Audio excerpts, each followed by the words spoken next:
சரிங்க. அனைவருக்கும் நமஸ்காரம். நம்ம நேத்தைக்கு வரைக்கும் பார்த்த விஷயம் என்ன அப்படின்னு பார்த்தீங்கன்னா, கர்ப்பம் உண்டாகிறது எப்படி அப்படிங்கிறத நம்ம பார்த்துட்ருந்தோம்.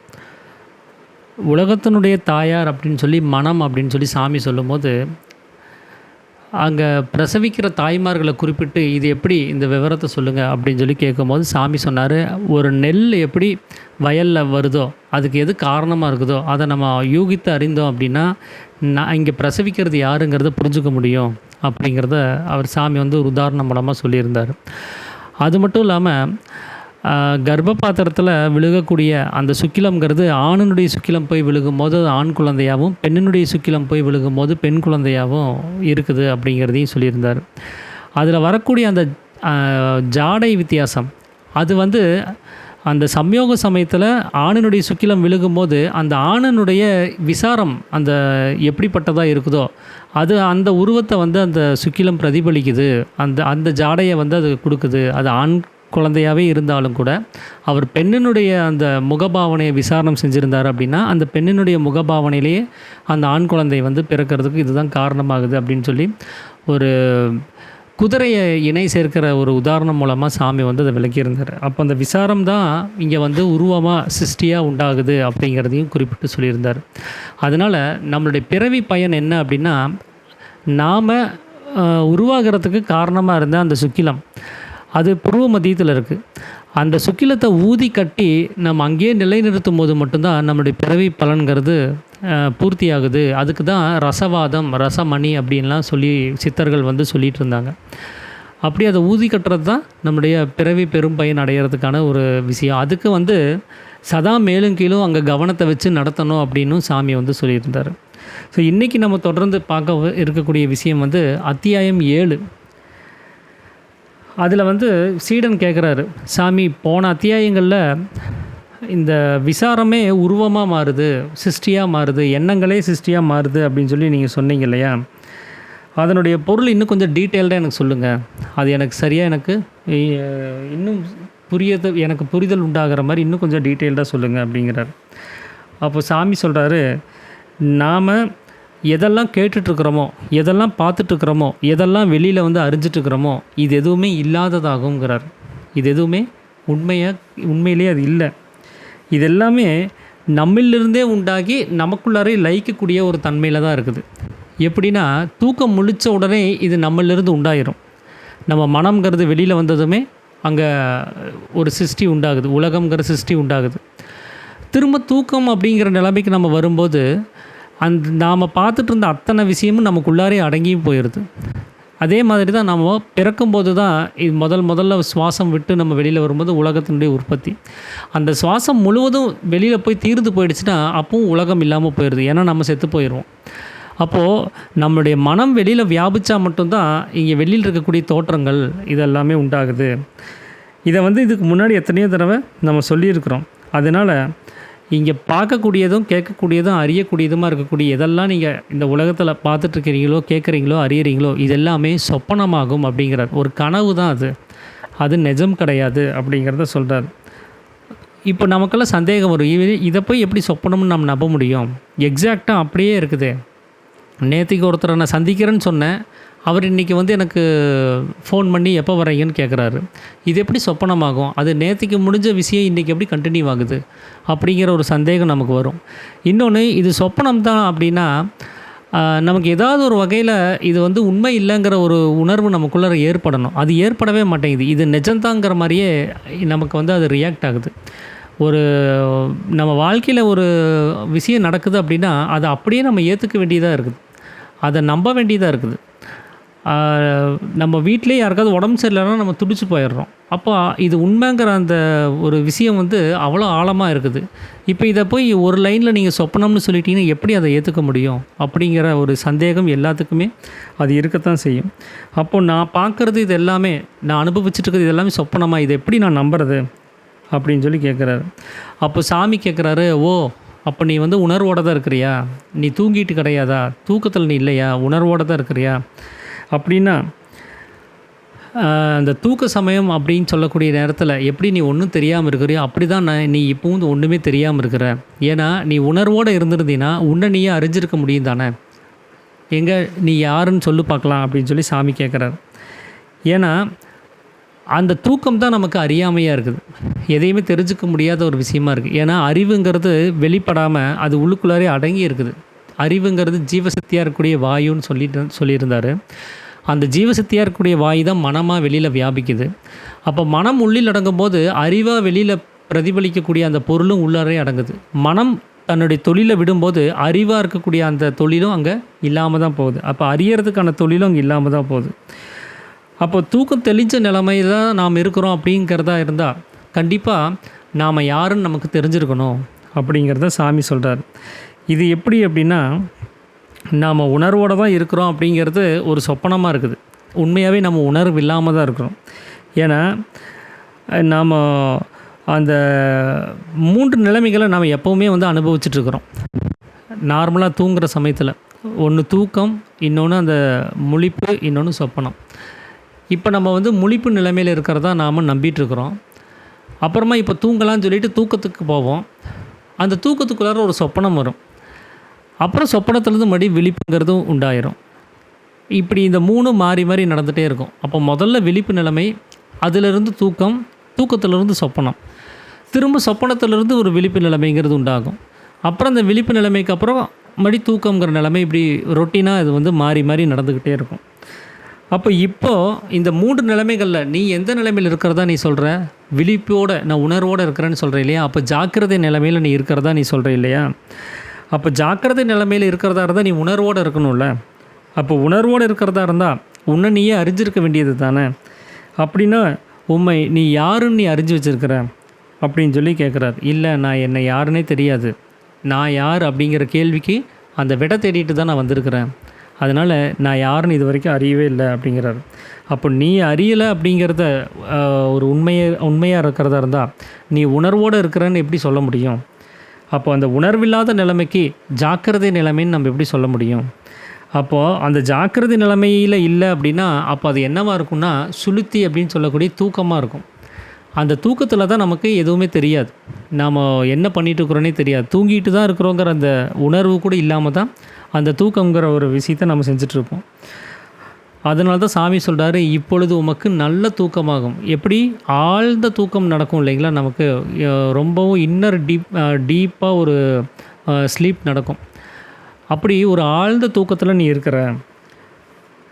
எப்படின்னா நீ படுத்து தூங்குகிற அப்படிங்கிற அந்த சமயத்தில் நான் தூங்கிட்டு தான் இருக்கிறேன் அப்படிங்கிற நினைவாது உனக்கு இருக்குதா அப்படின்னு கேட்குறாரு. இல்லை, அப்படி எதுவுமே நமக்கு தெரியறதில்ல. கண்ணை மூடுறோம், கண்ணை முழிச்சு பார்த்தா ஒரு 8 மணி நேரம் தூங்கின அந்த தூக்கம் அந்த மணி நேரம் காணாமல் போயிடுது, காலம் அங்கே இல்லாமல் போயிடுது. அப்போ 8 மணி நேரங்கிறது கண்ணை மூடி திறக்கிற அந்த ஒரு நேரமாக தான் நமக்கு தெரியுது. இப்போ கண்ணை மூடி அசைஞ்சோம், முழிச்சு பார்த்தா 8 மணி நேரம் காணோம். அதே 8 மணி நேரம் நீங்கள் பகல் நேரத்தில் எவ்வளோ நீளமாக இருக்குங்கிறத நீங்கள் பார்த்துருப்பீங்க. ஒரு சிக்னலில் நம்ம நிற்கிறோம் அப்படின்னா ஒரு 30 செகண்ட் அது கவுண்ட் டவுன் ஆகிட்டே வரும். 1ஆம் நம்பருக்கு வர்றதுக்குள்ளே அந்த 30 செகண்டுங்கிறதே நமக்கு ஒரு பெரிய யுகம் மாதிரி தெரியும். அதுக்குள்ளார நம்ம லெஃப்ட் அடித்து யூட்டர்னெல்லாம் போட்டு அப்படியே ஸ்ட்ரைட்டாக போயிடலாமாங்கிற எண்ணமெல்லாம் நமக்கு வரும். இவ்வளோ நேரம் நம்ம நிற்கணுமான்னு சொல்லி. அந்த 8 மணி நேரத்தில் எத்தனை 30 செகண்ட் இருக்கும், எத்தனை யுகங்களை நீங்கள் கடந்து வந்திருக்க வேண்டிய ஒரு சூழலுங்கிறது இருக்குங்கிறத கொஞ்சம் யோசிச்சு பாருங்கள். அப்போது அந்த காலங்கிற ஒரு விஷயமே இல்லாத அளவுக்கு நம்மளுடைய அந்த நிலைமை இருக்குது. அந்த தூக்க சமயத்தில் அங்கே எதுவுமே இல்லாத ஒரு நிலைமையாக இருக்குது. அதனால தான் எப்படி நீ தூங்கிட்டு இருக்கும்போது நான் தூங்கிட்டு தான் இருக்கிறேன் அப்படிங்கிற அந்த நினைவே இல்லாமல், அந்த உணர்வே இல்லாமல் தூங்கிட்டு இருந்தையோ, அப்படி தான் இப்போவும் நீ தூங்கிட்டு இருக்கிற அந்த நாம் தூங்கிட்டு தான் இருக்கிறோங்கிற அந்த உணர்வே இல்லாமல், அந்த நினைவே இல்லாமல் தான் நீ தூங்கிட்டு இருக்கிற அப்படின்னு சொல்லி சாமி சொல்கிறார். அப்போது சீடன் கேட்குறாரு, நான் தூங்குகிற சமயத்தில் எனக்கு எந்த ஒரு அவஸ்தையும் உண்டாகிறது இல்லையே, அப்போ இங்கே உலகம்ங்கிறது உண்டாகுது, இங்கே என்னுடைய சொந்த பந்தங்கள் இருக்குது, என்னுடைய குடும்பத்தார்கள் இருக்காங்க, நண்பர்கள் இருக்காங்க, சக ஊழியர்கள் இருக்கிறாங்க, அப்போ இவங்களோட நான் உரையாடல் செஞ்சிட்ருக்கிறேன், அவங்களோட பழகிட்டுருக்கிறேன் அப்படின்னு சொல்லி கேட்குறாரு. இது எப்படி தூக்க சமயத்தில் நடக்கும்? ஏன்னா தூக்க சமயத்தில்ங்கிறப்போ அங்கே தொழில் விட்ட சமயம் தானே, என் வேலை செய்ய முடியாது, ஏன்னா அங்கே மனம்ங்கிறது முழுவதும் அடங்கி இருக்குது. அப்போ எப்படி நான் இதெல்லாம் செய்ய முடியும்? அப்போ சாமி சொல்கிறாரு, தூக்கத்துக்குள்ளார நீ ஒரு சொப்பனம் காணவே இல்லையா, ஒரு புலி உன்னை துரத்திட்டு வர்ற மாதிரி, அந்த மாதிரி தூக்கத்துக்குள்ளார இருக்கக்கூடிய இந்த சொப்பனம் தான் நீ இந்த உலகத்தில் பார்க்கறது, கேட்குறது, அறியறது இது எல்லாமே. அந்த சொப்பனம்ங்கிறது தான் நாம் இப்போது பார்த்துட்ருக்குறோம் அப்படிங்கிறத சாமி சொல்கிறார். அப்போது இந்த சொப்பனம் காணும்போது நாம் சொப்பனம் தான் கண்டுட்ருக்குறோங்கிற நினைவு உனக்கு இருக்குதான்னு கேட்குறாரு. இல்லை, நமக்கு இருக்கிறதில்ல. ஏன்னா அதுவும் நிஜமாக தான் தெரியுது. ஏதோ நிஜமாகவே ஏதோ ஒரு புலி என்னை துரத்திட்டு வர்ற மாதிரியே தான் நான் ஃபீல் பண்ணுறேன். அது பயம் இன்னும் கொஞ்சம் உச்சநிலை அடையும் போது நான் கட்டிலிருந்து கீழே விழுந்துருவேன். அப்போது அது என் மனசுக்குள்ளார, அந்த என்னுடைய உள்ளுக்குள்ளார நடக்கக்கூடிய ஒரு சொப்பனம் அது. அந்த சொப்பனத்தில் நடக்கக்கூடிய ஒரு உணர்வு என் உடம்பையும் பாதித்து என்னை உருட்டி கட்டிலிருந்து கீழே விளைவிச்சிருது. ஏன்னா அது அந்த உண்மைங்கிற அந்த நம்பகத்தன்மை அங்கே இருக்கிறதுனால. அப்போது கீழே விழுந்ததுக்கப்புறம் உடனே தூக்கங்கிறது கலைஞ்சிரும். கலைஞ்சதுக்கப்புறம் முழிச்சு பார்த்தா நான் காட்டுக்குள்ளார ஓடிட்டுருக்க மாட்டேன். கட்டிலேருந்து கீழே விழுந்து அங்கங்கே அடிபட்டிருக்கும். அப்போ இத்தனை நேரம் நான் காட்டில் தானே ஓடிட்டுருந்தேன், இப்போ நான் இங்கே வீட்டில் இருக்கிறேன் அப்படிங்கிற அந்த நினைவு வரும்போது தான் நமக்கு தெரியும் அந்த காட்டுக்குள்ளே ஓடினதுங்கிறது அது உண்மை கிடையாது, அது சொப்பனம் தான். அது வரைக்கும் அதை உண்மைன்னு நினச்சிட்டு தான் நம்ம அந்த புலிக்கு முன்னாடி ஓடிட்டுருப்போம். அது என்னை பிடிச்சிடக்கூடாதுங்கிறதுக்காக அந்த புலியை விட வேகமாக நான் ஓடிட்டு இருந்திருப்பேன். ஆனால் தூக்கம் விழித்த உடனே அங்கே தூக்கங்கிறது கலைஞ்சதுமே கனவுங்கிறது கலைஞ்சு போயிடுது. ஏன்னா தூக்கம் இருக்கிற வரைக்கும் தான் அந்த கனவுக்கு வேலை. தூக்கம் நீங்கிடுச்சுன்னா அங்கே கனவு இருக்காது. அப்போ தூக்கம் விழித்ததுமே அப்போ தான் அந்த உண்மை நிலை என்னங்கிறதே தெரியுது. நாம் இத்தனை நேரம் தூங்கிட்டு இருந்தோம், அந்த தூக்கத்தில் கண்ட கனவு தான் காட்டுக்குள்ளார என்ன ஒரு புலி துரத்துனது அப்படிங்கிறத நாம் ஒரு உணர்வு நமக்கு உண்டாகும். அதே மாதிரி தான் இப்போவும் நாம் தூங்கிட்டுருக்குறோம். அந்த தூக்கத்தில் தான் இங்கே காணுவதும் கேட்பதும் அறியதுமாக இருக்கக்கூடிய இந்த உலகம் சார்ந்த எல்லா விஷயங்களையும் நாம் பண்ணிகிட்ருக்குறோம். அப்போது தூங்கும்போது எப்படி அந்த சொப்பனத்தை உண்மைனே நம்பினமோ அதே மாதிரி உனக்குள்ளார இருக்கக்கூடிய தூக்கத்தில் நீ காணக்கூடிய இந்த உலகம்ங்கிற சொப்பனத்தையும் நீ உண்மைன்னு நீ நம்பி வச்சுருக்கிற. அப்போ தூக்கம்ங்கிறது விழிச்சதுக்கப்புறம் எப்படி அது சொப்பனம் இல்லைன்னு உணர்ந்துச்சோ அந்த மாதிரி இப்போ நீ தூங்கிட்டு இருக்கிற அந்த தூக்கம் கலைஞ்சதுமே இந்த உலகம்ங்கிறது சொப்பனம்ங்கிறத நீ புரிஞ்சுக்குவேன். அப்போ தான் உனக்கு அந்த விவரம் புரிய வரும் அப்படிங்கிறார். அதனால் நான் தூங்கி கொண்டு இருந்ததும் அந்த சொப்பனம் கண்டதும் அதுதான் இங்கே உலகமாக இருக்குது. அந்த தூக்கத்துக்குள்ளார இருக்கக்கூடிய சொப்பனமாக தான் அந்த உலகம்ங்கிறதே இருக்குது. இதுதான் அது மாதிரி தான் இது ஒரு தூக்கம்தான். இதில் நம்ம பார்க்கக்கூடியது எல்லாமே சொப்பனமாக இருக்குது. இந்த தூக்கங்கிறது எப்போ தெரியுதோ அப்போ மட்டும்தான் நாம் இது வரைக்கும் தூங்கிட்டு இருந்தோம், நம்ம பார்த்ததெல்லாம் சொப்பனம்ங்கிறதே நமக்கு புரிய வரும் அப்படிங்கிறதையும் சாமி சொல்கிறாரு. அப்போ சாமி கிட்ட இன்னொரு சந்தேகத்தை கேட்குறாரு. நான் இருக்கக்கூடிய இந்த நிலை தூக்கம் அப்படின்னா நான் நைட்டெல்லாம் போய் தூங்கிட்டு இருக்கிறேனே, அப்போ அதுக்கு பேர் நம்ம என்ன, அது தூக்கம் கிடையாதா? அப்போ அதுக்கு என்னன்னு சொல்கிறது அப்படின்னு சொல்லி கேட்குறாரு. ஏன்னா இப்போ 2 வகையான தூக்கம் வந்துருச்சு. நமக்கு தூக்கம்னாலே வேலைக்கெல்லாம் போயிட்டு வந்துட்டு வீட்டில் இருக்கக்கூடிய வேலைகள்லாம் முடிச்சுட்டு சாப்பிட்டு 10 மணி ஆகிடுச்சுன்னா தூங்க போயிடுவோம். அந்த ஒரு தூக்கம் தான் நாம் இது நாள் வரைக்கும் அனுபவப்பட்டது, நாம் தெரிஞ்சுக்கிட்டது. இப்போ புதுசாக இந்த உலகத்தை நீ பார்க்குறதே ஒரு தூக்க நிலைமையில் இருந்துட்டு தான் நீ பார்த்துட்ருக்குற. நீ காலையில் முழித்து வேலைக்கு போயிட்டுருக்கிறதும் தூக்கத்துக்குள்ள தான் போயிட்டுருக்குற. நீ திரும்பி வீட்டுக்கு உன் குடும்பத்தோரோட டைம் ஸ்பெண்ட் பண்ணுறதும் தூக்கத்தில் தான் பண்ணிகிட்ருக்குற. நீ சாப்பிட்டதும் தூக்கத்தில் தான் சாப்பிட்ருந்த. இப்போ நீ தூங்கிட்டு இருக்கிறதும் தூக்கத்தில் தான் தூங்கிட்டு இருக்கிறேங்கிறத சொல்லும்போது இப்போ புது வகையான ஒரு தூக்கத்தை சாமி சொல்கிறாரு. நாம் இது வரைக்கும் யோசிக்காத, இது வரைக்கும் நாம் அறிஞ்சிக்காத ஒரு தூக்கத்தை பற்றி சாமி பேசுகிறார். அப்போது இப்போ 2 வகையான தூக்கம் வருது. இப்போ நான் நார்மலாக தூங்குறத நான் என்னன்னு சொல்கிறது, அதுவும் தூக்கம் தானே, தூக்கம் தான் நம்ம சொல்லிகிட்ருக்குறோம் அப்படிங்கிறார். அப்போ சாமி சொல்கிறாரு, அது தூக்கம் கிடையாது. ஏன்னா உமக்கு இந்த ஒரு தூக்கம் அல்லாமல், இந்த ஒரு சொப்பனம் அல்லாமல் வேறு தூக்கமும் வேறு சொப்பனமும் கிடையாதுங்கிறார். எது இப்போ நம்ம அறியாமையில் இருக்கக்கூடிய அந்த நிலைமை, என்னென்ன அறிஞ்சிக்க முடியாமல் ஒரு நிலைமையில் இருக்கிறோம் பார்த்தீங்களா, இந்த நிலைமையை தான் சாமி தூக்கம்னு சொல்கிறார். இந்த தூக்கத்தை தவிர வேறு தூக்கம் உனக்கு கிடையாது. இந்த அறியாமையில் நீ இருந்துக்கிட்டு காணக்கூடிய சொப்பனம் தான் இந்த உலகம். இந்த சொப்பனத்தை தவிர்த்து இன்னொரு சொப்பனமும் உனக்கு உண்டாகிறது கிடையாது அப்படிங்கிறத சொல்கிறார். ஐயோ, நீங்கள் சொல்கிறதெல்லாம் ஒரே குழப்பமாக இருக்குது. ஏன்னா நான் அனுபவத்தில் இருக்கிறத இப்போ நீங்கள் பொய்ன்னு சொல்கிறீங்க. எப்படி அதை நான் வந்து ஏற்றுக்க முடியும்? நான் தூங்குறத அது தூக்கம் அல்லங்கிறீங்க. நான் தூக்கத்தில் காணக்கூடிய சொப்பனத்தை அது சொப்பனம் அல்ல. இதை தவிர வேறு சொப்பனம் கிடையாது அப்படிங்கிறதையும் நீங்கள் குறிப்பிட்டு சொல்கிறீங்க. எனக்கு இன்னும் கொஞ்சம் விவரமாக சொல்லுங்கள் அப்படின்னு சொல்லி சீடன் வந்து கேட்குறாரு. அப்போது சாமி சொல்கிறாரு, நீ சாதாரணமாக தூங்குறேன் அப்படின்னு சொல்லி சொல்கிற சமயத்தில் நமக்கு சொப்பனம்ங்கிறது ஒன்று வந்துச்சு அப்படின்னா அது எப்படிப்பட்டதாக இருக்குது அப்படின்னா, சாமி ஒரு உதாரணம் சொல்கிறார். நம்ம வீட்டிலேருந்து ஒரு 3-4 கிலோமீட்டருக்கு அந்த சைடு ஒரு தொழிற்சாலை இருக்குது. நம்ம டெய்லி என்ன பண்ணுறோன்னா, வண்டியை ஸ்டார்ட் பண்ணிவிட்டு நேராக அந்த தொழிற்சாலையில் போய் வேலைகள்லாம் செஞ்சுட்டு திரும்பி வீட்டுக்கு திரும்பி வந்துடுறோம். அப்போ வீட்டுக்கு வந்ததுக்கப்புறம் அந்த தொழிற்சாலையில் இருக்கக்கூடிய வேலைகள் என்ன ஆகும், அது அங்கேயே நிறுத்திட்டு தான் வருவோம். அந்த தொழிற்சாலைகளில் செய்யக்கூடிய வேலைகளை அங்கேயே விட்டுட்டு நம்ம உள்ளுக்குள்ளார வருவோம். நம்ம வீட்டுக்குள்ளே வந்ததுக்கப்புறம் தொழிற்சாலைக்கான எந்த வேலையும் நமக்குள்ளே இருக்காது. ஏன்னா அது அந்த இடத்துக்கு போனால் தான் வேலை. நம்ம வீட்டுக்கு திரும்பி வந்துட்டால் அந்த வேலை இங்கே கிடையாது. அதே மாதிரி தான் நம்ம அந்த தொழிற்சாலையில் வேலை செஞ்சிட்ருக்கும்போது அந்த தொழிற்சாலையிலேருந்து நமக்கு கண்ணுக்கு தெரிகிற தூரம் வரைக்கும், இல்லை சப்தம் கேட்குற அந்த விஷயம் வரைக்கும் எல்லா விஷயத்தையும் நம்ம கிரகிக்க முடியும். அதை கேட்கவோ பார்க்கவோ அறியவோ செய்ய முடியும். அங்கே தொழிற்சாலையில் இருந்துட்டு வீட்டை பார்க்கவோ வீட்டில் நடக்கக்கூடிய சங்கதிகளை கேட்க நம்மளால் முடியாது. ஏன்னா டிஸ்டன்ஸ் ரொம்ப ஜாஸ்தியாக இருக்குது. அப்போ அங்கே இருக்கக்கூடிய சங்கதிகளை அங்கேயே கேட்டு அங்கேயே விட்டுட்டு தான் நம்ம திரும்ப வீட்டுக்கு வர்றோம். வீட்டுக்கு வந்துட்டோம்னா தொழிற்சாலையை பற்றின எந்த ஒரு விஷயமும் நமக்கு இல்லை. ஏன்னா அங்கே வேலைங்கிறது தொழிற்சாலையில் தான் இருக்குது. நம்ம வீட்டுக்கு வந்துட்டால் அங்கே வேலைங்கிறது கிடையாது. அப்போ வீட்டுக்கு வந்ததுக்கப்புறம் அந்த தொழிற்சாலை பற்றின எந்த ஒரு விஷயத்தையும் நம்ம அங்கே ஏதாவது ஒரு சங்கதி நடந்தால் நம்மளால் கேட்கவோ அறியவோ முடியறது கிடையாது. அதே மாதிரி தான் அந்த தொழிற்சாலையில் இருக்கக்கூடிய அந்த சங்கதிகள் நமக்கு தெரியாததுக்கு காரணம் என்னென்னா, அது நம்மளுடைய அந்த எல்லைக்குள்ளார இல்லை, நம்ம பார்வையில் இருக்கணும். ஒரு பார்வைக்குன்னு ஒரு டிஸ்டன்ஸ் இருக்குது, இவ்வளோ தூரம் தான் பார்க்க முடியும்னு. அந்த கேட்குறதுக்கும் ஒரு டிஸ்டன்ஸ் இருக்குது, இவ்வளோ தூரத்தில் இருக்கக்கூடிய சங்கதிகளை மட்டும்தான் கேட்க முடியும்னு. அப்போது அந்த எல்லையை தாண்டி அது இருக்கிறதுனால அதில் அங்கே என்னென்ன நடக்குதுங்கிறத நம்மளால் பார்க்கவோ கேட்கவோ செய்ய முடியறது கிடையாது. ஏன்னா இந்த தொழிற்சாலையை விட்டு நம்ம சொந்த வீட்டுக்கு வந்ததுனால. அப்போது தொழிற்சாலையிலேருந்து வீட்டுக்கு வந்ததுக்கப்புறம் அங்கே இருக்கக்கூடிய எந்த விஷயத்தையும் நம்மளால் கேட்க முடியறது கிடையாது. அதே மாதிரி தான் இந்த ஜடம்ங்கிறது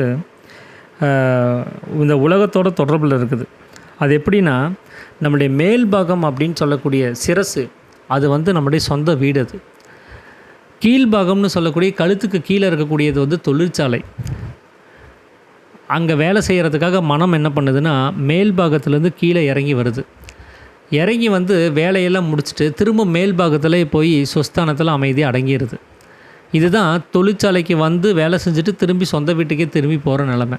இப்படி தான் மனம் என்ன பண்ணுதுன்னா, நம்ம உற்பத்தி ஸ்தானத்திலேருந்து அது எங்கே உற்பத்தியாச்சோ அந்த பூர்வ மத்தியத்திலேருந்து வெளியில் வந்து வேலைகளெல்லாம் செஞ்சுட்டு இந்த உலகத்தை உண்டு பண்ணி இங்கே இருக்கக்கூடிய வேலைகள்லாம் செஞ்சுட்டு பார்க்குறதும் கேட்குறதும் அறியறதும் தான் அதுக்கான 3 வேலைகள். இதை தவிர்த்து வேறு வேலைகள் அந்த மனசுக்கு கிடையாது. அந்த 3 வேலைகளையும் செஞ்சுட்டு அதுக்கப்புறம் சரி போதும் நம்ம இன்றைக்கி போய் ரெஸ்ட் எடுக்கலாம் அப்படின்னு சொல்லிட்டு திரும்பி தன்னுடைய சொஸ்தானத்திலே தன்னுடைய சொந்த வீட்டிலையே போய் அடங்கிடும். அப்போது அந்த தொழிற்சாலை சம்மந்தப்பட்ட எந்த விஷயமும் அது செய்கிறது கிடையாது, அந்த வேலைகளை செய்கிறது கிடையாது. அங்கே போய் அடங்கிடுச்சுன்னா வெளி விஷயங்களை பார்க்குறதோ கேட்குறதோ அறியறதோ செய்ய முடியாது. ஏன்னா அது தொழிற்சாலையை விட்டு சொந்த வீட்டுக்கு வந்துடுச்சு. இப்போ அப்படி வந்தது ஒரு விஷயம் எப்படின்னா, இந்த தொழிற்சாலையும் வீடும் இங்கே ஒரே பூமியில் ஒரே பாகத்தில் தான் இருக்குது. டிஸ்டன்ஸ் மட்டும்தான் கொஞ்சம் தள்ளி இருக்குது. அதே மாதிரி தான் நம்ம உடம்புக்குள்ளாரையும் தொழிற்சாலையும் சொந்த வீடும் ஒரே பாகமாக இருக்குது. அது ஒன்று மேல் பாகம், இன்னொன்று கீழ்பாகம். மேல் பாகத்தில் சொந்த வீடும் கீழ்பாகத்தில் தொழிற்சாலையுமா அந்த 2 பாகமாக அது வந்து பிரிச்சுருக்குது. அப்போது இந்த உலகம்ங்கிறது நமக்கு ஒரு தொழிற்சாலையாக இருக்குது. அந்த மனம் வேலை செய்கிறதுக்கு இந்த தொழில்கள் செய்கிறதுக்கான ஒரு இடமா அது இருக்குது. அப்படி வெளியில் வந்து உலகத்தை உண்டு பண்ணி பார்க்குறதும் கேட்குறதும் அறியறதையும் செஞ்சிருச்சு அப்படின்னா அங்கே தொழில் செஞ்சிட்ருக்குது.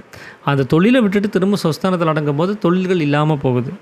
அப்போது நாம் நைட்டு 10 மணிக்கு வேலையெல்லாம் முடிச்சுட்டு வீட்டில் வந்து அந்த விஷயங்களெல்லாம் குழந்தைகளை இவங்களெல்லாம் பார்த்து பேசிட்டு சாப்பிட்டு 10 மணிக்கு தூங்குகிறோம் அப்படின்னா நாம் தூக்கம்னு அதுக்கு ஒரு பேர் வச்சுருக்குறோம். ஆனால் சாமி என்ன சொல்கிறாருன்னா, அது மனம் வந்து வெளியில் இருக்கக்கூடிய உலகங்கிற தொழிற்சாலையிலேருந்து அந்த 3 வேலைகளையும் விட்டுட்டு தன்னுடைய சொஸ்தானத்தில் அடங்குற நேரம் அது. அதாவது தொழில் விட்ட சமயம் அப்படிங்கிறார்.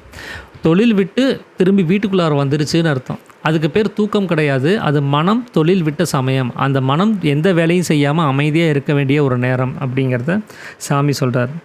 அப்போது அந்த தொழிற்சாலையை விட்டுட்டு யார் வந்தார் அப்படின்னா, அந்த தொழிற்சாலையை உண்டு பண்ணவர் தான், அந்த தொழிற்சாலையில் வேலை செய்கிறவர் தான். அவர் யார் அப்படின்னா மனம் தான் அது. ஏன்னா மனசுக்கு தான் பார்க்குறதுக்கும் கேட்குறதுக்கும் அறியறதுக்குமான ஒரு யோகிதை இருக்குது.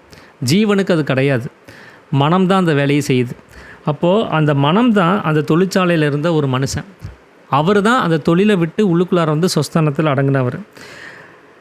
அப்போது தூக்கம் அப்படின்னு நாம் சொல்கிறது வந்து அது மனம் தன்னுடைய வேலையை விட்டுட்டு அது அமைதியாக இருக்க வேண்டிய ஒரு இடத்த தான் நாம் தூக்கம்னு சொல்கிறோமே தவிர அது உண்மையிலேயே அது தூக்கம் அல்ல அப்படிங்கிறத சாமி சொல்கிறார். அப்போது தூங்குவது தான் அந்த ஒரு விஷயம் அப்படின்னா, அப்போ நம்ம சொப்பனம் காணுகிறோமே, அதில் அந்த சொப்பனத்துக்கான ஒரு விஷயம் என்ன அப்படின்னு சொல்லி சாமிகிட்ட சீடன் கேட்குறாரு. அது ஒன்றும் இல்லை, நம்ம தொழிற்சாலையில் வேலை செஞ்சிட்ருக்கும்போது சில சங்கதிகள்லாம் நடந்திருக்கும். அதை திரும்ப சொந்த வீட்டுக்கு வந்ததுக்கப்புறம் வீட்டில் இருக்கக்கூடிய மனைவிக்கிட்டேயோ இல்லை தாயார்கிட்டேயோ தகப்பன்கிட்டேயோ இல்லை நம்ம நண்பர் யார்கிட்டையாவது அந்த தொழிற்சாலையில் நடந்த சங்கதிகளை பற்றி நம்ம டிஸ்கஸ் பண்ணுவோம். இன்றைக்கி என்னுடைய பாஸ் வந்து என்னை பாராட்டினார், நான் செஞ்ச வேலைக்காக என்னை ரொம்ப பாராட்டினார் அப்படின்னு ஏதாவது ஒரு விஷயத்த சொல்லுவோம். இல்லைன்னா நான் செஞ்ச தப்புக்காக என்னை திட்டினாருனாலும் சொல்லுவோம். இல்லைன்னா என் கூட வேலை செய்கிற ஒருத்தர் வந்து ஒரு பத்திரிக்கையை கொண்டு வந்து கொடுத்தாரு, வர்ற இந்த நாளில் வந்து ஒரு விழா வச்சுருக்கிறேன் வாங்கன்னு சொல்லி ஒரு அழைப்புதல் கொடுத்தாரு அப்படின்னு சொல்லியாவது வீட்டில் சொல்லுவோம். அப்போ அங்கே நடந்த சங்கதிகளை பற்றி வீட்டில் வந்து டிஸ்கஸ் பண்ணுவோம். ஸோ அந்த தொழிற்சாலையிலேருந்து நம்ம சம்மந்தம் இல்லைனாலும் அந்த தொழிற்சாலையில் நடந்த சங்கதிகளை வீட்டில் வந்து பேசுகிறது உண்டு. ஏதாவது ஒரு காரியம், முக்கியமான காரியம் இருக்கிறதா இருந்தால்.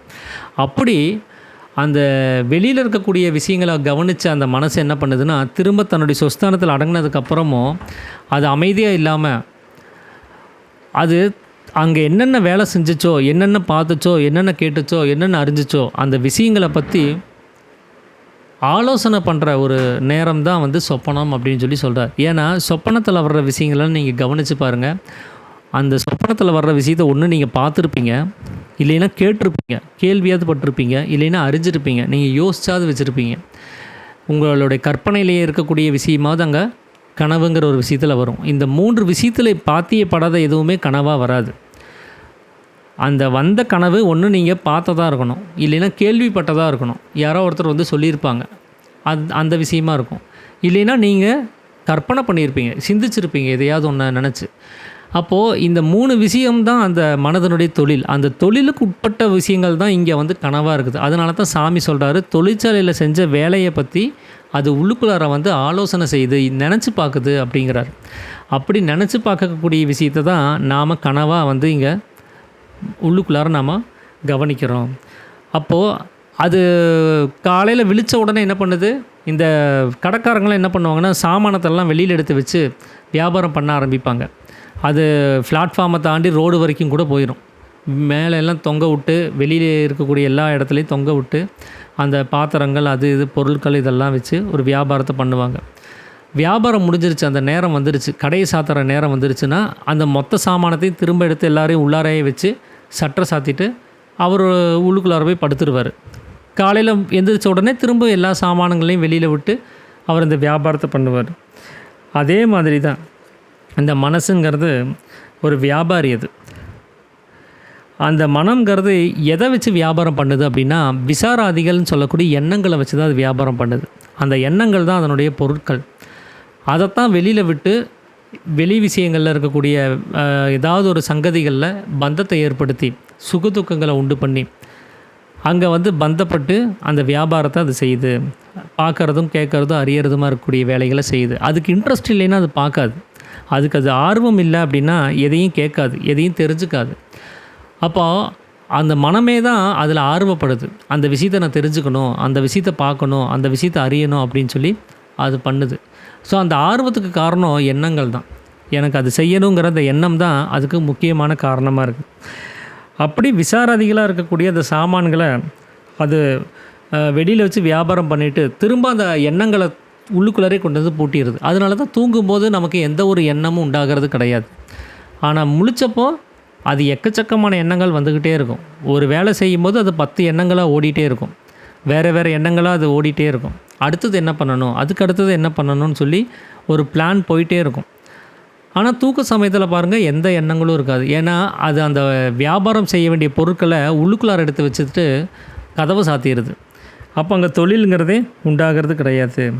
அப்போது நாம் சாதாரணமாக தூக்கம்னு சொல்லக்கூடிய நேரத்தை நம்ம என்ன சொல்லணும் அப்படின்னா, மனம் அந்த வேலையை விட்ட சமயம், இல்லைன்னா வியாபாரத்தை நிறுத்தின சமயம்னு தான் நம்ம சொல்லணும். அதுக்கு எந்த வேலையும் கிடையாது. அந்த பொருட்களெல்லாம் உள்ளே வச்சு பூட்டியாச்சு. அப்போது அதில் அந்த சொப்பனமும் அதே மாதிரி தான். அதை ஆலோசனை செய்கிறது தான் அங்கே சொப்பனமாக இருக்குது. அந்த ஆலோசனை செய்யாமல், அந்த மனம்ங்கிறது அங்கே வேலை செய்யாமல், அது நினைக்காம எந்த ஒரு சொப்பனமும் நமக்கு உண்டாகிறது கிடையாது அப்படிங்கிறதையும் சொல்கிறார். அப்போது மனம் தன்னுடைய தொழில் விட்டு சொந்த வீட்டில் தன்னால் எதெல்லாம் கேட்கப்பட்டுச்சோ, எதெல்லாம் பார்க்கப்பட்டுச்சோ, எதெல்லாம் அறியப்பட்டுச்சோ, அந்த அவஸ்தைகளை சிந்தித்து பார்க்கக்கூடிய ஒரு நிலைமை, ஆலோசிக்கிற நிலைமை, அதுதான் சொப்பனம் அப்படிங்கிறது சொல்கிறார். அப்போது இந்த சொப்பனத்தை பற்றி இந்த எக்ஸ்ப்ளனேஷன் கொடுத்ததுக்கப்புறம் சீடன் இன்னொரு கேள்வி கேட்குறாரு. நீங்கள் இது வரைக்கும் சொப்பனம்னு சொல்லிட்டீங்க இல்லையா, ஆனால் இவ்வளவு அதிகமான சொப்பனத்தை நாம் பார்க்க முடியுதா? ஏன்னா இது ரொம்ப நீளமாக இருக்குது. இந்த இவ்வளோ பெரிய சொப்பனத்தை எப்படி நம்ம காண முடியும் அப்படிங்கிறத அவர் கேட்குறாரு. அப்போது சாமி அடுத்த கேள்வி கேட்குறாரு. இப்போ நீ சாதாரணமாக படுத்து தூங்குகிற சமயத்தில் உனக்கு ஒரு சொப்பனம் வருது. அது இல்லாமல் வேறொரு சொப்பனத்தை நீ அதிகமான ஒரு டிஸ்டன்ஸில் நீ காண்றது கிடையாது அப்படிங்கிறாரு. எப்படின்னா, இப்போது இந்த உலகம்ங்கிறது சொப்பனம்னு சொல்லிட்டாரு. இந்த சொப்பனம் எனக்கு எது வரைக்கும் இருக்கும் அப்படின்னா, என்னுடைய ஆயுசு நாட்கள் ஒரு 60-70 வயசுனா, அந்த 60-70 வருஷமாக அந்த சொப்பனம் நீண்டு போகுது. ஆனால் தூக்க சமயத்தில் இருக்கக்கூடிய சொப்பனம் ரொம்ப சின்னதாக இருக்குது. 1 நிமிஷமோ 2 நிமிஷமோ அவ்வளோதான் இருக்கிற மாதிரி இருக்குது. அப்படி பார்க்கும்போது இவ்வளோ அதிகமான சொப்பனத்தை நம்ம தூக்கத்தில் அந்த மனம் வேலை விட்ட சமயத்தில் காண்றது இல்லையே அப்படிங்கிறப்போ தான் சாமி சொல்கிறாரு, அப்படி கிடையாது. நீ மனம் வேலை விட்ட சமயத்தில் ஒரு சொப்பனத்தை காண்ற இல்லையா, அதை விட டிஸ்டன்ஸ் அதிகமான, நேரம் அதிகமான சொப்பனத்தை நீ வேறு எங்கேயுமே காண்றது கிடையாது அப்படிங்கிறத சொல்கிறாரு. ஏன்னா நாம் இப்போ அனுபவிச்சுட்டு இருக்கக்கூடிய உலகம்ங்கிற சொப்பனம் இது ரொம்ப பெருசாக இருக்கா, இல்லை நாம் தூங்குகிறோன்னு சொல்லி நினச்சிட்டு இருக்கும்போது நமக்குள்ளார உண்டாகக்கூடிய அந்த மனம் ஆலோசனை செய்யக்கூடிய சொப்பனம் ரொம்ப பெருசாக இருக்கா அப்படின்னு சொல்லி ஒரு கேள்வி வருது. அதுக்கு சாமி சொல்கிறது என்னென்னா, நீங்கள் தூங்குகிறோம் அப்படின்னு சொல்லி நினச்சிட்ருக்கிற நேரத்தில், மனம் வேலை விட்ட சமயத்தில் மனம் ஆலோசனை செய்யக்கூடிய சொப்பனம் தான் நீளம் அதிகம். ஏன்னா அதில் வரக்கூடிய 1 நிமிஷம் நேரத்தை கூட நீ இந்த உலகம்ங்கிற சொப்பனத்தில் காணுவதில்லை அப்படிங்கிறார். ஆனால் நீ யதார்த்தத்தை பார்த்தா இது 70 வருஷமாக இருக்குது. ஆனால் தூங்குகிறோன்னு சொல்கிற நேரத்தில் அது ஒரு நாளில் பாதி தூக்கம், அதாவது பாதி இரவு. ஒரு நாளில் 2 பகல் இரவுன்னு பிரித்தோன்னா, ஒரு 24 மணி நேரத்தில் பாதியாக பிரித்தா ஒரு 8 மணி நேரம், அதில் 3ல் 1 பங்கு தான் அந்த தூக்கங்கிறதே வருது. அந்த 8 மணி நேரத்துக்குள்ளார ஏதோ 1 நிமிஷமோ 2 நிமிஷமோ வரக்கூடிய சொப்பனத்தை சாமி ரொம்ப பெரிய சொப்பனம்னு சொல்கிறார். அதில் நீங்கள் அனுபவிக்கக்கூடிய 1 நிமிஷம் நேரத்தை கூட நீ உலகங்கிற சொப்பனத்தில் நீ அனுபவிக்கிறது இல்லை அப்படிங்கிறார். அப்போது இது 70 வருஷமாக நாம் அனுபவிக்கிற அந்த விஷயங்கிறது உண்மை கிடையாது. அது உண்மையாகவே நம்ம 70 வருஷம் அதை அனுபவிக்கிறது கிடையாது. அதில் இருக்கக்கூடிய 1 நிமிஷம் நேரத்தை கூடவும் நீங்கள் அனுபவிக்கிறது இல்லை அப்படிங்கிறது தான் சாமி சொல்கிறார். அதுதான் ரொம்ப நீளமான சொப்பனம். ஆனால் இது ரொம்ப குறைந்த சொப்பனமாக இருக்குது, இந்த உலகம்னு நீங்கள் பார்க்கக்கூடிய சொப்பனம் அப்படின்னு சாமி சொல்கிறார். ஆனால் ஏன் இது இவ்வளோ நீளமாக தெரியுது அப்படின்னா, அதை நம்ம உண்மைன்னு நம்பி இருக்கிறதுனால தான். அது பொய் அப்படிங்கிறது நமக்கு தெரியாமல் இருக்குது. இன்னொன்று, அதில் காலம்ங்கிறது வேலை செய்யுது. உள்ளுக்குள்ளார காலம்ங்கிறது வேலை செய்கிறது கிடையாது. அந்த காலம்ங்கிறது வெளிப்பட்டுருச்சு அப்படின்னா அது நகராது, அது மெதுவாக போகும். அதனால தான் நீங்கள் இரவு தூங்குகிற சமயத்தில் உண்டாகக்கூடிய 8 மணி நேரமோ, பகலில் நீங்கள் வேலை செய்யக்கூடிய 8 மணி நேரமோ அந்த டிஸ்டன்ஸ் பெருசாகவும் சிறுசாகவும் இருக்கிறதுக்கு அதுதான் காரணம். அப்போ இரவு கண்ணை மூடி திறக்கிற அந்த ஒரு செகண்டில் நடக்கக்கூடிய அதில் ஒரு 8 மணி நேரம் கடந்து போயிடுது. ஆனால் அதே பகலில் கண்ணை மூடி திறந்து எத்தனை நேரம் நம்ம இந்த பகல் நேரத்தை நம்ம கடத்திட்டுருக்குறோம். அப்போ அதில் எத்தனை முறை நம்ம கண்ணை மூடி திறக்க வேண்டிய சூழலுங்கிறது இருக்குது. அப்போது அது எவ்வளோ பெரிய நீளமாக நமக்கு தெரியுதுங்கிறத கவனித்து பாருங்கங்கிறத தான் சாமி சொல்கிற ஒரு விஷயம். ஏன்னா அது நீளமாக தெரியப்படுத்தப்படுது. அந்த மனம் தான் அதுக்கான காரணமே.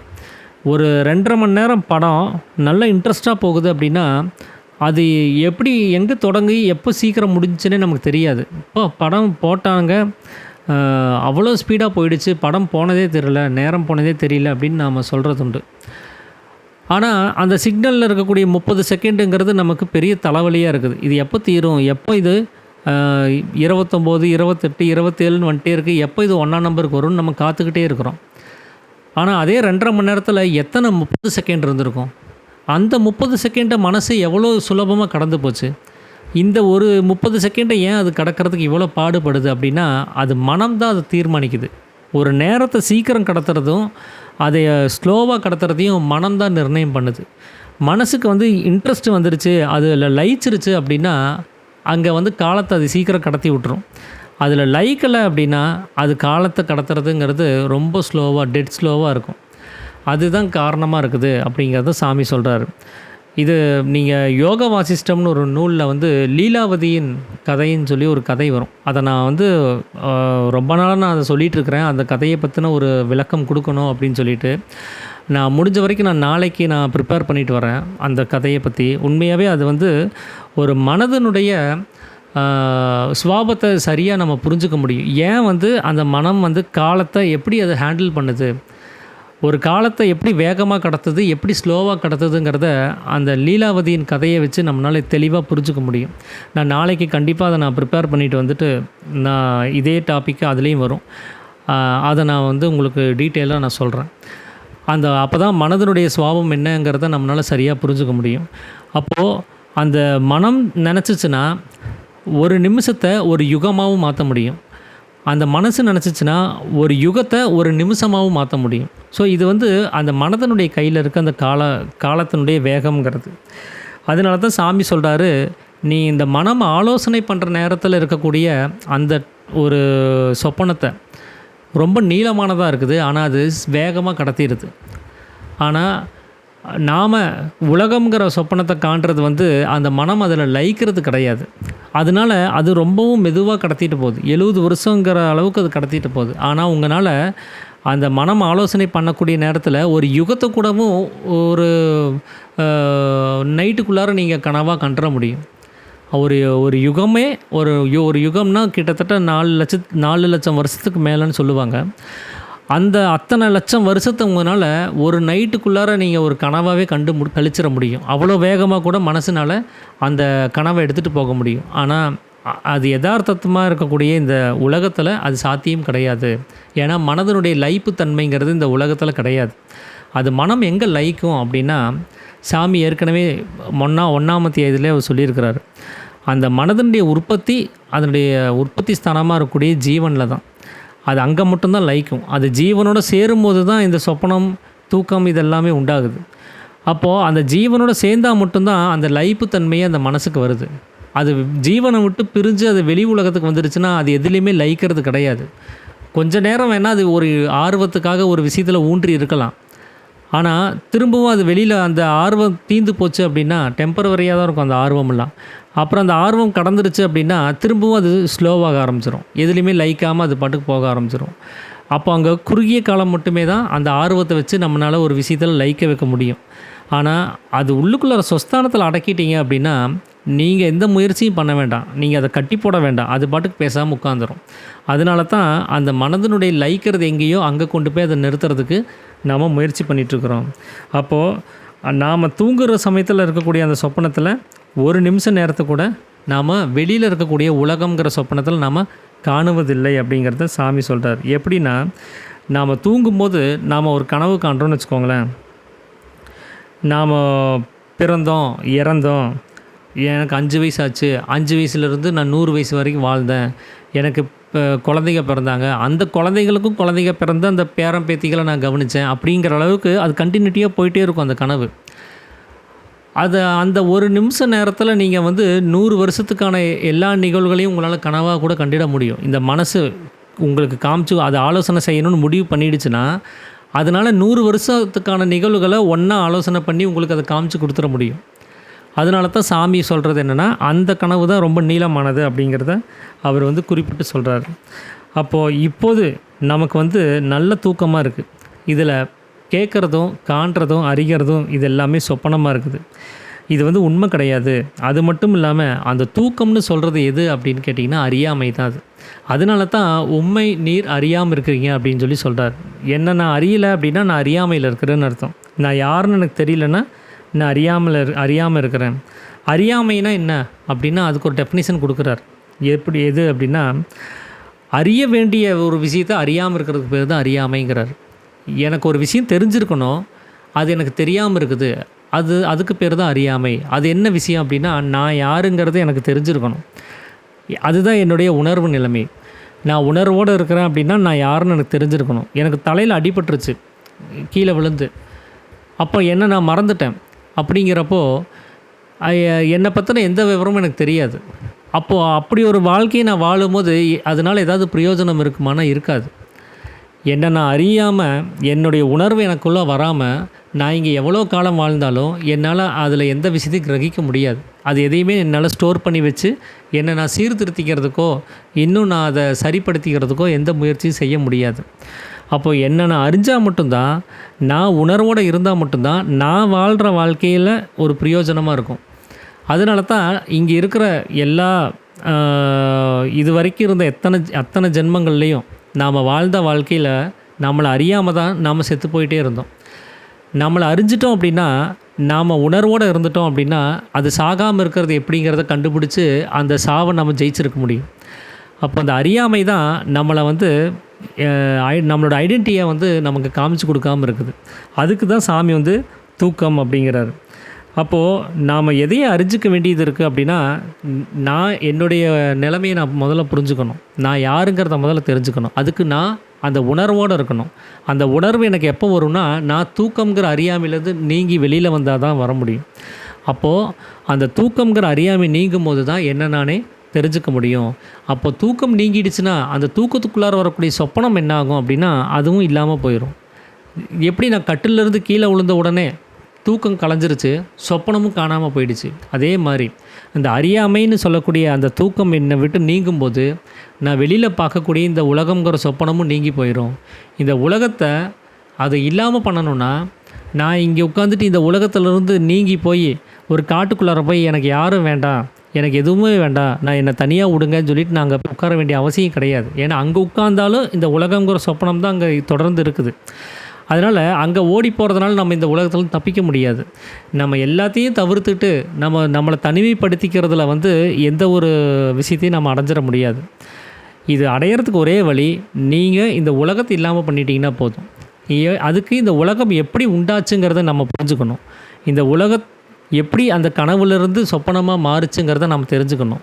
அப்போது அந்த தூக்கத்திலேருந்து எப்படி கனவாக மாறுச்சுங்கிறத நம்ம தெரிஞ்சுக்கணும். அப்போ அந்த தூக்கம்ங்கிறதுக்கு காரணம் என்ன, அந்த தூக்கத்தை எப்படி நாம் தவிர்க்கிறது, இதெல்லாம் தெரிஞ்சுக்கிட்டால் தான் இந்த உலகத்தை நம்ம நீக்க முடியும். அப்போ தான் என்னை நானே தனிமைப்படுத்திக்க முடியும், என்னை மட்டுமே கவனிக்கிறதுக்கு நான் தயாராக முடியும். அப்படிங்கிறது தான் இங்கே சாமி சொல்கிற ஒரு விஷயம்.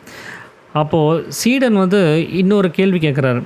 இப்போ நான் சுகமாக தூங்கினேன், ஆனால் எதையுமே நான் அறியலை அப்படின்னு சொல்லி ஒரு வாசகம் வருது. எப்போ அப்படின்னா, நான் தூக்கத்தில் எந்திரிச்சதுமே நான் சொல்கிறேன், நல்லா தூங்கினேன், எனக்கு எந்த டிஸ்டர்பன்ஸும் இல்லை, யார் பேசுகிறதும் என் காதில் விழலை, எனக்கு எதுவும் தெரியவும் இல்லை, நல்ல ஆழமான தூக்கத்தில் தூங்கினேன், ஆனால் எனக்கு எதுவுமே தெரியலை அப்படின்னு சொல்லும்போது அங்கே அறிவுங்கிறது ஒன்று மிச்சப்படுது இல்லையா. ஒரு விஷயத்தை நம்ம எதுவுமே தெரியல அப்படின்னு சொல்லும்போது அங்கே அறியப்படுகிற ஒரு அறிவுங்கிறது மிச்சப்படுது இல்லையா அப்படின்னு சொல்லி சீடன் வந்து கேட்குறாரு. அப்போ சாமி சொல்கிறாரு, நீ சொன்ன இந்த வாசகமே தப்பு தான், நான் சுகமாக தூங்கினேன், எனக்கு எதுவுமே தெரியல அப்படின்னு சொல்லும்போது இந்த வாசகமே தப்பு தான். காரணம் என்னென்னா, தூங்கி எந்திரிச்சதுக்கப்புறம் தான் நீ அந்த வாசகத்தை சொல்கிற. நான் இது நாள் வரைக்கும் தூங்கிட்டு தான் இருந்தேங்கிறது நம்மளுடைய அனுமானம். அது நம்ம உணர்ந்து அதை நம்ம சொல்லலை. ஏன்னா தூக்க சமயத்தில் நான் தூங்கிட்டு தான் இருக்கிறேங்கிற ஒரு உணர்வே இல்லாமல் தான் தூங்கிட்டு இருந்தோம். தூங்கி எந்திரிச்சதுக்கப்புறம் நம்ம ஒரு அனுமானத்தில் நம்ம சொல்கிறோம், 10 மணிக்கு கண்ணை மூடினேன், 6 மணிக்கு எந்திரிச்சிருக்கிறேன், இந்த 8 மணி நேரம் போயிடுச்சு அப்படின்னா அந்த 8 மணி நேரமும் நான் தூங்கிட்டு தான் இருந்தேன் அப்படிங்கிற ஒரு அனுமானத்தில் தான் நாம் இந்த வாசகத்தையே நம்ம ரெடி பண்ணியிருப்போம். நான் நைட்டு ஃபுல்லாக நல்லா தூங்கினேன்ப்பா அப்படின்னு. ஆனால் அந்த வேலை நடந்துட்டு இருந்துச்சு, தூக்கம்ங்கிற ஒரு வேலை. அந்த நேரத்தில் நான் தூங்கிட்டு தான் இருக்கிறேன் அப்படிங்கிற உணர்வோடு நாம் அந்த வேலையை செய்யலை அப்படிங்கிறத சொல்கிறார். அதனால் இந்த வாசகம் வந்து தப்பு. ஏன்னா படுத்து தூங்குகிற சமயத்தில் அந்த தூக்கம் வர்ற வரைக்கும் கண்ணை மூடிட்டேன், இன்னும் தூக்கம் வரல, கொஞ்சம் நேரம் அப்படியே வேறு ஏதோ சிந்தனைகள்லாம் ஓடிட்டுருக்குது. நான் புத்தகத்தில் படித்ததோ, டிவியில் பார்த்ததோ, இல்லை கம்பெனியில் ஏதோ ஒரு விஷயம் நடந்ததோ, வீட்டில் ஏதாவது விஷயம் நடந்ததோ மைண்டில் ஓடிட்டுருக்குது. கண்ணை மட்டும் தான் மூடியிருக்கிறேன். அப்போ அந்த தூக்கங்கிறது திடீர்னு வரும்போது அந்த நினைவு எல்லாமே காணாமல் போயிடுச்சு. அப்போது நான் தூங்கிட்டு தான் இருக்கிறேங்க, அந்த ஒரு நினைவும் அங்கே வர்றது கிடையாது. தூக்கம் முழிக்கிறேன். முடிச்சதுக்கப்புறம் பார்த்தீங்கன்னா டைம் போயிருக்கு, காலையில் விடிஞ்சு போச்சு. அப்போது இதை வச்சு தான் நான் தீர்மானிக்கிறேன், நான் தூங்கிட்டேன் அப்படிங்கிறதே. இல்லைன்னா நமக்கு தெரியறதில்ல. நம்ம பஸ்ஸில் போயிட்டுருக்குறோம், கோயம்புத்தூரில் ஏறி உட்காந்துருக்குறோம், அவினாசியை தாண்டின உடனே தூக்கம் வந்துடுச்சு. ட்ராவலில் முழிச்சு பார்த்தா சேலம் வந்துடுச்சு. ஒரு 3 மணி நேரம் போனதே தெரியல. அப்புறமா நமக்கு ஒரு அனுமானம் வருது, இந்த 3 மணி நேரமும் நமக்கு எதையுமே அறிஞ்சிக்க முடியலன்னா நாம் தூக்கத்தில் தான் இருந்திருக்கிறோன்ட்டு. அப்போது இதெல்லாமே நாம் அனுமானத்தில் தான் நம்ம ஒரு விஷயத்தை வந்து உண்டு பண்ணி வச்சுருக்குறோம். அதை வச்சு தான் நம்ம சொல்கிறோம் நான் தூங்கிட்டு இருந்தேன்ட்டு. ஆனால் உண்மையாகவே அது நடக்கும்போது நாம் அந்த நிலையில் இல்லை, நம்ம தூங்கிட்டு தான் இருக்கிறோங்கிற அந்த நினைப்பே இல்லாமல் தான் அந்த வேலையை செஞ்சுட்டு இருந்தோம். அதனால் இந்த விஷயங்கிறது நம்மளுடைய அனுமானத்தில் தான் வந்திருக்கே தவிர மற்றபடி உங்களுக்கு அந்த நிலைமையில் இருந்து நீங்கள் உணர்ந்து அதை சொல்ல முடியாது அப்படிங்கிறத சொல்கிறார். அப்போது அந்த உணர்விட்டு கடக்கும்போது மட்டும்தான் நமக்கு வந்து அந்த தூக்கங்கிற ஒரு நிலைமையே உண்டாகுது. அது தூக்கம் மட்டும் கிடையாது, நீங்கள் மயக்கம் போட்டு கீழே விழுந்துட்டீங்கன்னா கூட அந்த உணர்வு இல்லாமல் போயிடும். அப்போ கூட நான் மயக்கத்தில் தான் இருக்கிறேன்னு கூட உங்களுக்கு தெரியாது. நான் எங்கே இருக்கிறேன் அப்படின்னு தான் நம்ம கேட்போம். எங்கேயாவது விழுந்து கிடப்போம், நம்மளை தூக்கிட்டு வந்து ஹாஸ்பிட்டல் அட்மிட் பண்ணியிருப்பாங்க. மயக்கம் தெளிஞ்சு நம்ம எந்திரிக்கும் போது, ஆமாம் நான் இங்கே எப்படி வந்தேன், நான் எங்கே இருக்கிறேன், யார் என்னை கூட்டிகிட்டு வந்து விட்டா, இதெல்லாம் நம்ம கேள்வி கேட்போம். இன்னும் தலையில் அடிபட்டு கலங்கிடுச்சுன்னு வச்சுக்கோங்களேன், நான் யாருன்னே கூட கேள்வி கேட்க வேண்டிய நிலைமை உண்டாயிரும். அப்போது அந்த ஒரு மயக்க ஊசி போட்டோ இல்லை மற்ற ஏதாவது ஒரு ப்ளட் ப்ரெஷர் ஜாஸ்தியாகி மயக்கம் போட்டு விழுந்தாலோ கூட நமக்கு அந்த உணர்வு இல்லாத நிலைமையில் நமக்கு எதையுமே அறிய முடியாமல் போயிடுது. அப்போது தூக்கம் அப்படிங்கிறது நம்ம அறிய வேண்டிய விஷயத்தை அறியாமல் இருக்கிறதுக்கு பேர் தான் தூக்கம். அதனால தான் சாமி நாம் சாதாரணமாக படுத்து தூங்குகிறோன்னு சொல்கிறத நம்ம தூக்கம்னு சொல்லக்கூடாது. ஏன்னா அது வந்து மனம் தன்னுடைய வேலையை விட்டு சொஸ்தானத்தில் அடங்கின சமயம்தான் அப்படிங்கிறத சொல்கிறார். அப்போது அந்த அறிவாக இருக்கக்கூடிய ஒரு பொருள் எதை நம்ம அறியணும் அப்படின்னா அந்த அறிவாக இருக்கக்கூடிய ஒரு பொருள் தான். அந்த அறிவாக இருக்கக்கூடிய பொருள் எது அப்படின்னா அது ஜீவன் தான். அந்த ஜீவனை அறியாமல் இருக்கிறதுக்கு பேர் தான் மாயை அப்படின்னு பேர். அப்போது அந்த மாயைனா என்ன, பிரம்மத்தை உணர விடாமல் தடுத்துட்டு இருக்கக்கூடிய ஒரு விஷயம். அந்த பிரம்மத்து சைடு நம்மளை போக விடாமல் கவர்ந்து இழுத்துகிட்டே இருக்கக்கூடிய ஒரு விஷயந்தான் மாயைங்கிறது. அப்போது நம்மளை அறிய விடாமல் தடுத்துட்டு இருக்கிறது மாயை. அந்த மாயையோடு நம்ம தொடர்பில் இருக்கும்போது நாம் அறியாமையில் இருக்கிறோம், ஜீவனை அறிய முடியாத ஒரு நிலைமையில் நாம் இருக்கிறோம் அப்படிங்கிறத சொல்கிறார். அப்போது அந்த மாயைங்கிறது நமக்கு என்னவாகுது அப்படின்னா தூக்கமாகுது.